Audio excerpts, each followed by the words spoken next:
So it's an honor for me to be invited to speak here again. I think after a gap of 8 or maybe 10 years. 8 years. 8 years. Everything has grown very much over those 8 years. And I regret very much that I haven't been able to participate in the earlier sessions. And I think it's also unfortunate that I have to follow a topic which is evidently of such great interest to all of us here. This is something quite different. I have a PowerPoint presentation to help you follow what I have to say. I am going to speak about a short poem of 8 lines, which Aurobindo must have composed in the late 30s or early 40s. But we'll start with this, because we have evidence of Aurobindo''s poetic gifts from a very young age, in the form of his first published poem, which appeared in 1883 when he was only 11 years old.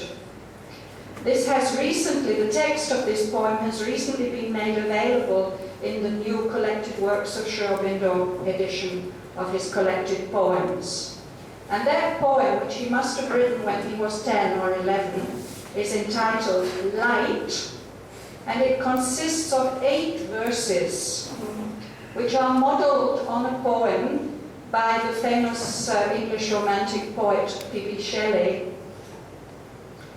He wrote a poem called The Cloud, and the young Aurobindo has imitated that stanza form. It's quite a complex stanza form, and he has used it to perfection. Although in later life he referred to it as an awful imitation of somebody I don't remember. But he remembered that it was his first published poem. And this is the first verse of that poem. I can read it. No? From the quickened womb of the primal gloom, the sun rolled black and bare, till I wove him a vest for his Ethiop breast of the threads of my golden hair. And when the broad tent of the firmament arose on its airy spars, I penciled the hue of its matchless blue and spangled it around with stars. Not only the metric mastery, the perfection with which he has managed to reproduce this stanza form, but also the rich vocabulary and imagery, and the sequence of thought developing the concept of light step by step from beginning to end of the poem, confirm that the young Aurobindo was indeed a poetic prodigy. Among his collected poems, we can find his songs to Mirtilla and other youthful compositions.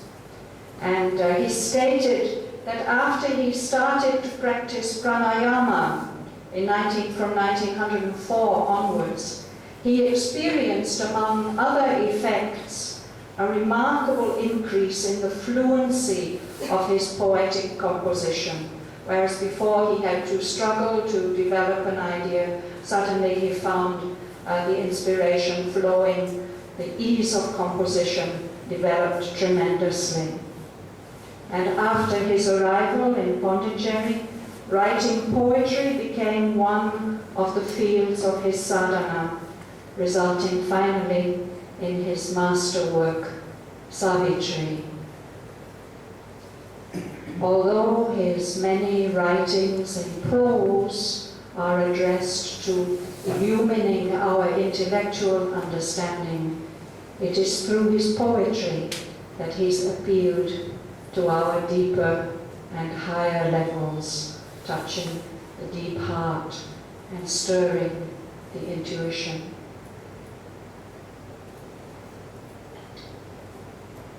The 78 years covered by Aurobindo''s lifetime witnessed not only unprecedented upheavals in social and political conditions all over the world, but also new departures in all the arts, and not least in the forms of poetry. As a poetry lover from my childhood, as a would-be poet, I have matured under the dominant influence of famous poets like Ezra Pound and T.S. Eliot. And when I was at Bristol University, my professor of poetry there was Professor Charles Tomlinson, who is, I think, a subtle and non-metrical poet of note. He's quite well known. So to my generation, the unusual rhythms of Gerard Manley Hopkins were immensely more stimulating than the pedestrian classicism of his friend, the poet laureate Robert Bridges. In our own compositions, we avoided meter and rhyme altogether as something far too mechanical and limiting to our inspiration. Poetry lovers of my generation may read the classical poets with appreciation and enjoyment, but we haven't been taught about the uses of meter, which almost disappeared from the repertoire of the 20th century poet and has so far hardly reappeared. There have been some recent experiments in the uses of classical meters, by which I mean the meters of classical Greek and Latin poetry. There are a couple of poets who are experimenting with these, but their output are curiosities. They seem hardly serious, more like games or jokes than serious poetic offerings. And this is in tune with a general loss of poetic seriousness over the last half-century. Aurobindo stood aside from this change of fashion, and he encouraged the poets developing under his influence in the ashram to do likewise. He considered poetry as the highest form of human speech, and the highest expression of poetry, mantra, he said, would be the aim of the poetry of the future. And for this, for poetic speech to reach mantric power, he writes in his book, The Future Poetry, meter is not only the traditional, but also surely the right physical basis. Nevertheless, Aurobindo, with his vast universality, understood and sympathized with the modern sense that traditional meters are a limiting bondage or even a frivolous artificiality, and insufficiently free and subtle to give adequate expression to the complexities of our developing psychology. So he adds, there must be a deeper and more subtle music entering into the metrical form and often overflooding it before the real poetic achievement begins. A mere metrical excellence, however subtle, rich, or varied, does not meet the deeper claims of this creative spirit. For there is an inner hearing which makes its greater claim, and to reach and satisfy it is the true aim of the creator of melody and harmony.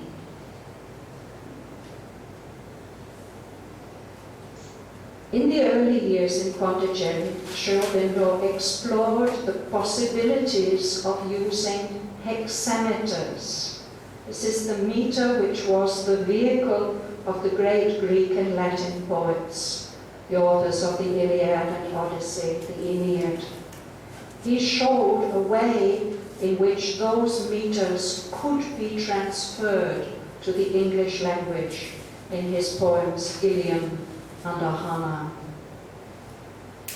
But when in 1916 he started on the first version of Savitri, he returned to the most commonly used English meter, the iambic pentameter. That means in each line there are 5 feet or beat like beats in music notation, each of which has 2 syllables in it. As the poem developed, Aurobindo found a way to use this basic meter in a unique way that's unparalleled in earlier English poetry. In 1942, when his collected poems and plays was published for the first time, he included in it an essay entitled On Quantitative Meter, in which he explained his idea of enriching the compass of meter in English poetry by adding to it the wide field of possibilities that would be opened up by a true use of quantity, in addition to the accepted use of stress and accent in determining rhythm. English is an accentual language, but I think most of the Indian languages are quantitative. That is, we speak in long and short syllables. And similarly, the ancient European languages, they appear to have been used in a quantitative way. So their meters are based on long and short syllables. But in the modern European languages, stress and accent have been more important. So it is a question of stress and slack, stress and slack. So that is what the whole basis of English poetry has been on from the time of Chaucer to the present day. Aurobindo thought it would be interesting to see what we can do by looking at it in terms of quantity. And he formulated some rules by which we could use quantitative meters in English. Next slide, please.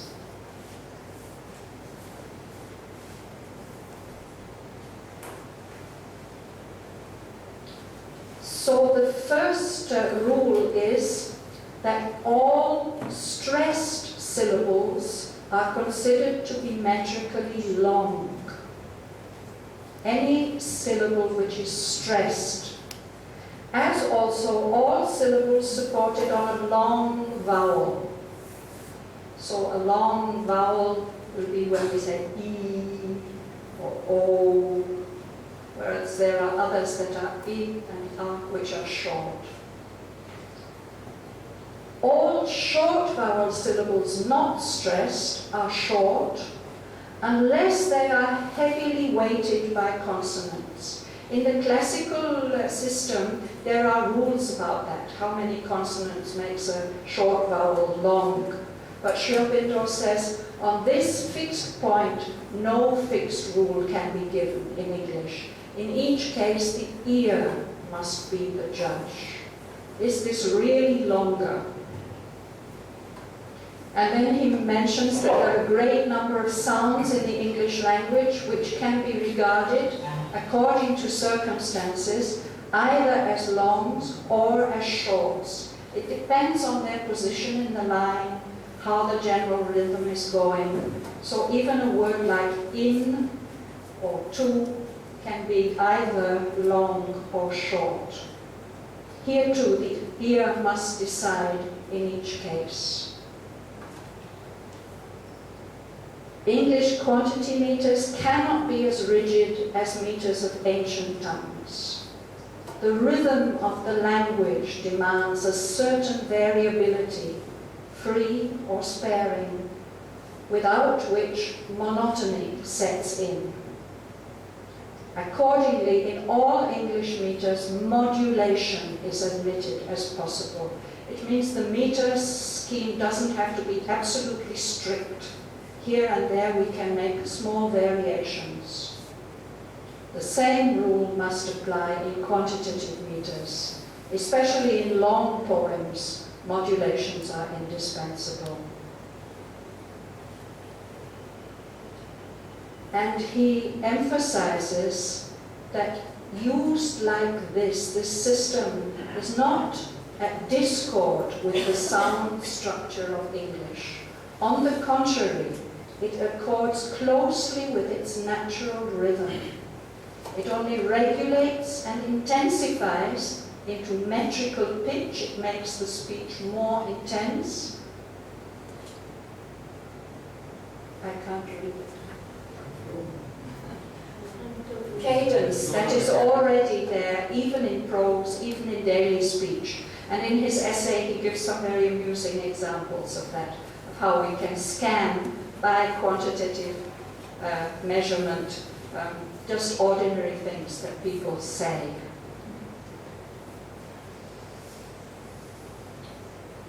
In his book, in the collected poems and plays, he included 15 poems as examples of what he meant, and amongst them are some of his most remarkable and well-loved compositions. Rose of God, for example, and the Dreamboat, and he also included a part of his Iliad.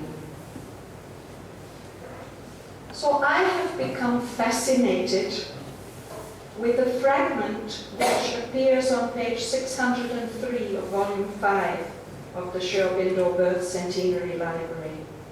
This is very obviously one of Aurobindo experiments with new meters. Next slide, please.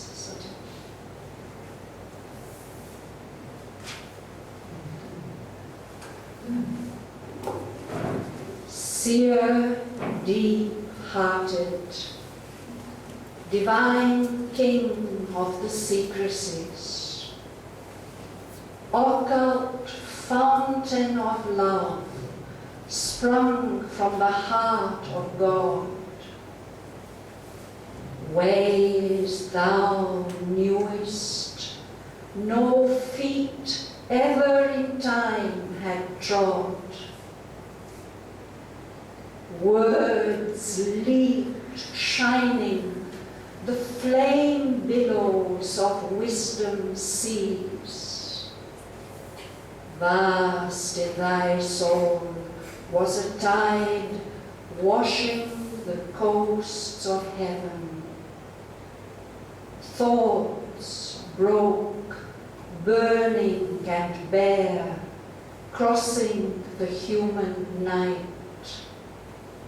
White star scripts of the gods, born from the presses of light, page by page, to the dim children of earth were given.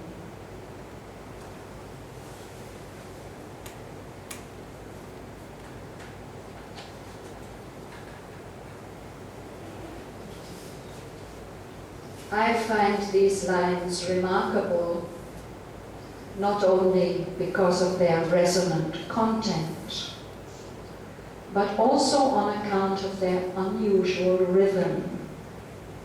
And I'd like to share with you today something of the journey of exploration that I felt inspired to make into the form of these few lines. I first undertook this exploration about 5 years ago, and recently took it up again, revising what I'd learned and found at that time, and making some new discoveries. And I still don't feel that my exploration is complete. I couldn't say that I've really deciphered all the metric mysteries of this passage. But anyway, if we look at these 8 lines, the first thing we might notice about them is that they are longer than those of savagery. They are not hexameters. A hexameter line consists of 6 metrical feet. As I said, a foot in poetry is like a bar of music in musical notation. In the classical hexameter, some of the 6 feet making up the line may contain 3 or more syllables, leading to lines of 15 or 16 syllables or more in length. But these are obviously not iambic pentameters either. That's the commonest, apparently most natural meter in English poetry, used by Chaucer, Shakespeare, Milton, Keats, Wordsworth, and Tennyson for their major compositions. And it's been used by many lesser poets to the present day. Iambic pentameter means 5 feet or bars of 2 syllables each. So that leads to lines of 10 syllables. But these lines have 12 syllables each. The most widely used meter involving lines of 12 and 13 syllables is the Alexandrine. It's the vehicle of French classical poetry. AUROBINDO has left 2 compositions in Alexandrines. Next. If we could read the shorter of the 2, we can hear immediately that its rhythm is distinctly different from that of the lines we're examining. A voice arose that was so sweet and terrible, it thrilled the heart with love and pain, as if all hell tuned with all heaven in one inextricable note. Born from abysmal depths, on highest heights to float, it carried all sorrow that the souls of creatures share, yet hinted every rapture that the gods can bear.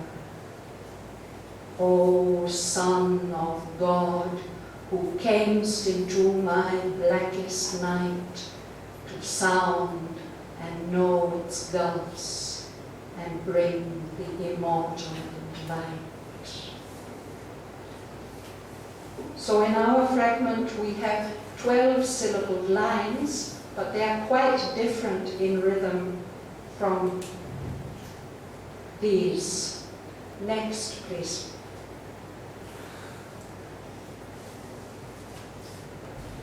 The 12-syllabled lines are broken up by pauses.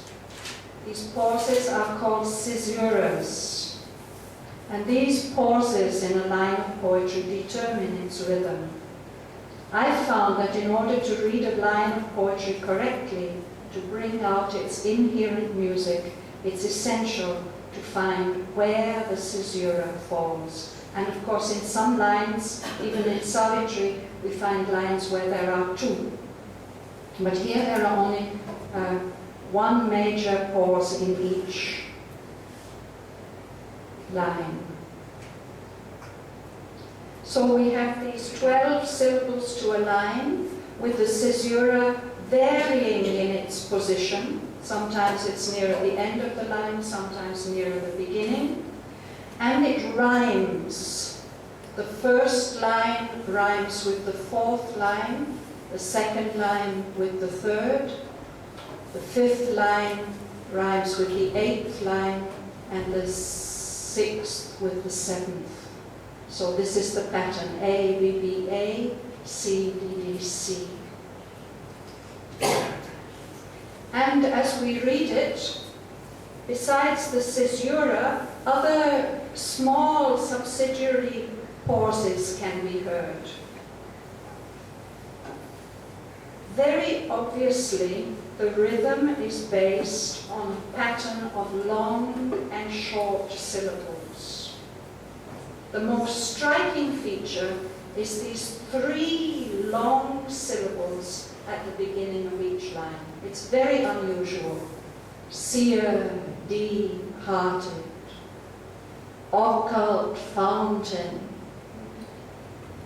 ways thou knewest. And in the first lines, those three long syllables are followed by one short one. In fact, if we look at the next slide, we can find that there's an amazingly regular pattern.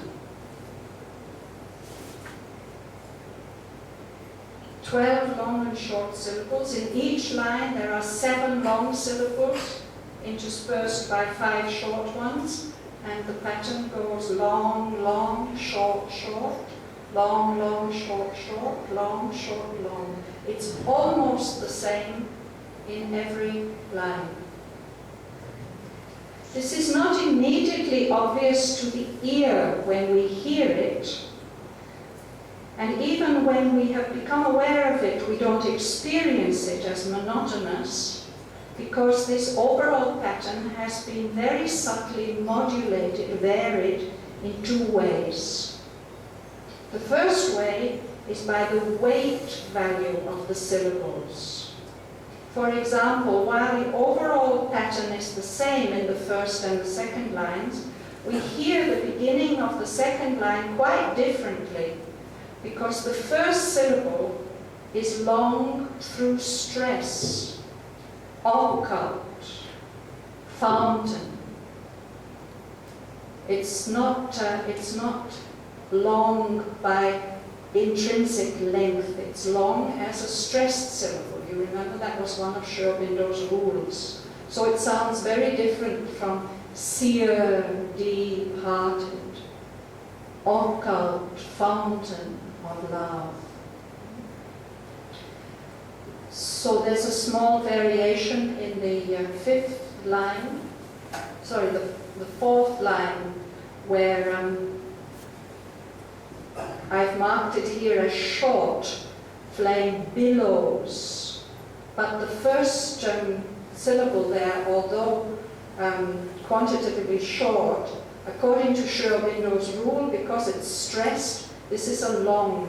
So here there's a variation in the rhythm. There are 2 longs instead of a long and a short.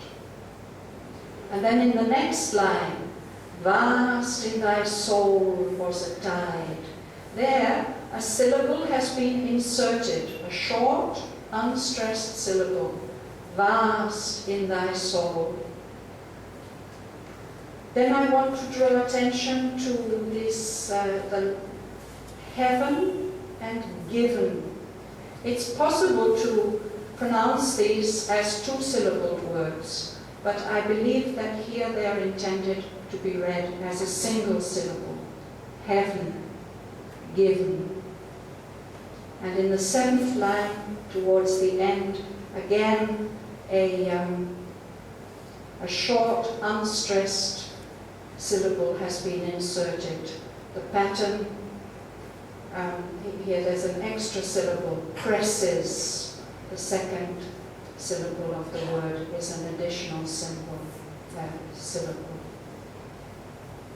So that's one way of modulating.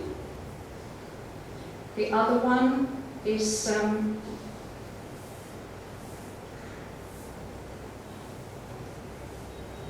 with the caesura.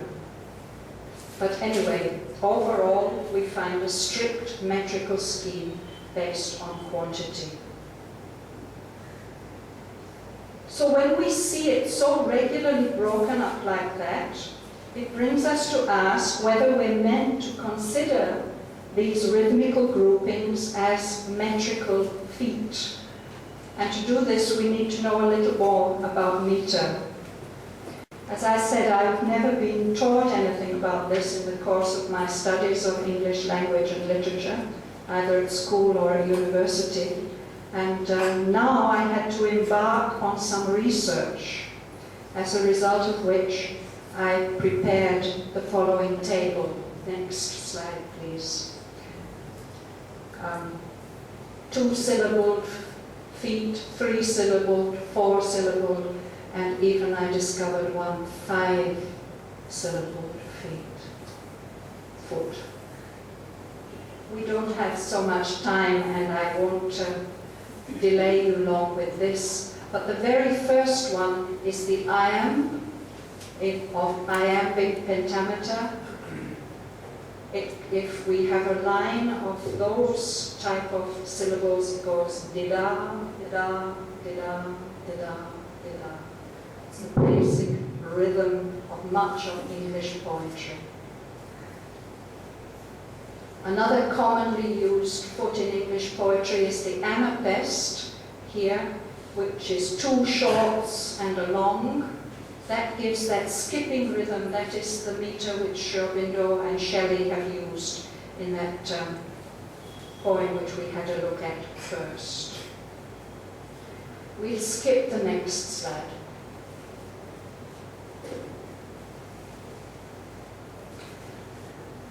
So I wondered whether we are supposed to break these lines to be able to read them properly up into feet. And if we start with those striking first 3 longs and a short, the name for that kind of foot is an epitrite. So the first 4 lines do seem to start like that. Then in the 5th line there's that additional syllable. Is it a choriamb or is it a foot of 5 syllables? Then the next line, it starts thoughts broke, burning and bare. There's a distinct pause between broke and burning. So that makes us think perhaps that foot would have to be a spondy, 2 longs. And towards the end, different possibilities. White star scripts, pause of the gods. This is called a molossus. And the last line similarly, page by page.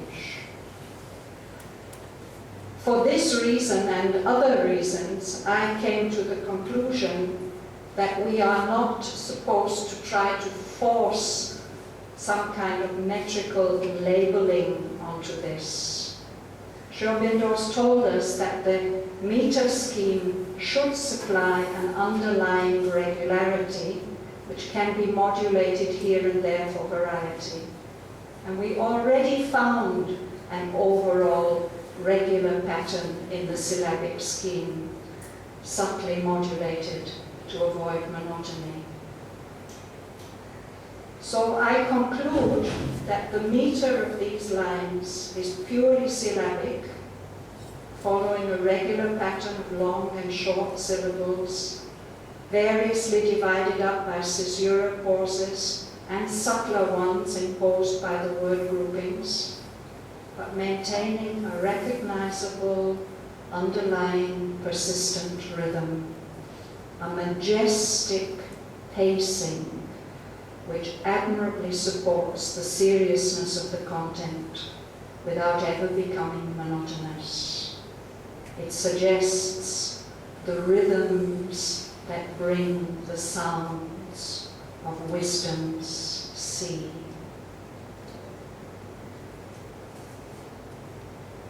I hope in a short span I've been able to communicate to you some of the fascination that has fueled my exploration of the structure of these lines. But fundamentally, I've been attracted to analyze this marvelous fragment in some depth, not because its rhythm is very unusual and striking, but even more by its content. These words which Aurobindo has written, perhaps as an experiment, evidently refer to a great rishi. I suggest that they provide us with an expressive tribute, which we could very appropriately offer to Aurobindo himself as we celebrate the centenary of his arrival in Pondicherry. It's in this spirit that I wanted to share them with you today. And with this spirit uppermost, I'd like to read them to you for one last time. Last slide, please.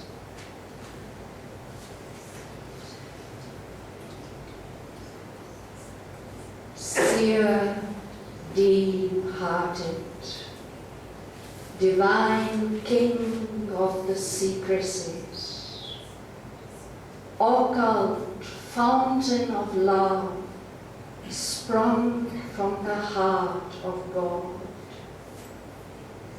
Ways thou knewest, no feet ever in time had trod. Words leaped, shining, the flame billows of wisdom seas. Vast in thy soul was a tide, washing the coasts of heaven. Thoughts broke, burning and bare, crossing the human night.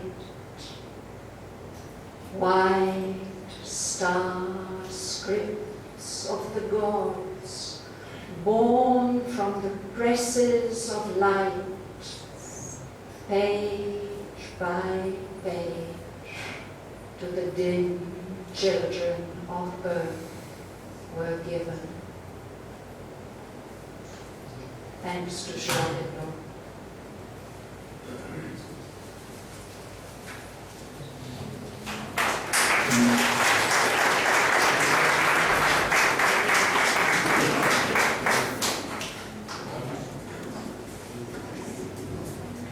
We are indeed spellbound.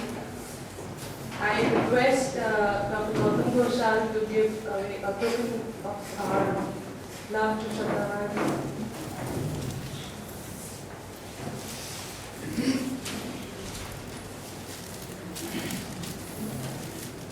And also thank him on our behalf.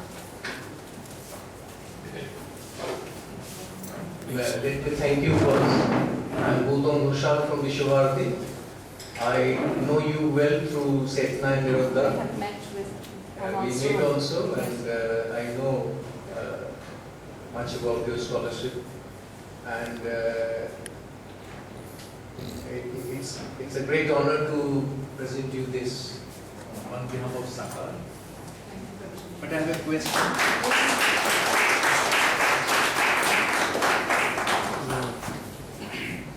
How is this metrical division which you have made and shown us? It's beautifully shown, in fact.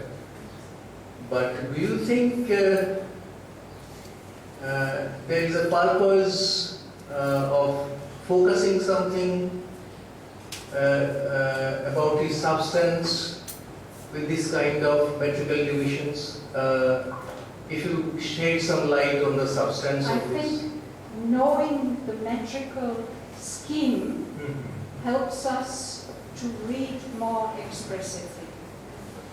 As he says, it's like a physical body of the verse, and it gives it its resonance. I don't think that it's very useful really to know all these Greek names. For me it was fascinating to explore that. But I finally came to the conclusion that really the rhythm is simply determined by this pattern of long and short syllables, and within that we have to be sensitive to where the natural pauses in word groupings come. And I would say that the break between two metrical feet should correspond to a natural break in the thought process. That's why I said line 6 here. Thoughts broke, burning and bare. These would very obviously be, if we are talking about metrical feet, these would have to be two different feet. That means that the regularity of the pattern in this passage is not given, as it is in the Shelley one, by a regular metrical pattern. It's the syllabic pattern. So his thought becomes more expressive with this kind of division. this kind of metrical exercise? Yes, he has said there are three elements which are important. No? One is the sound music, one is the style and substance, and one is the subtle underlying suggestions which are there in the use of certain words and sounds. So the rhythm is a very important part of that. Thank you very much for your beautiful presentation.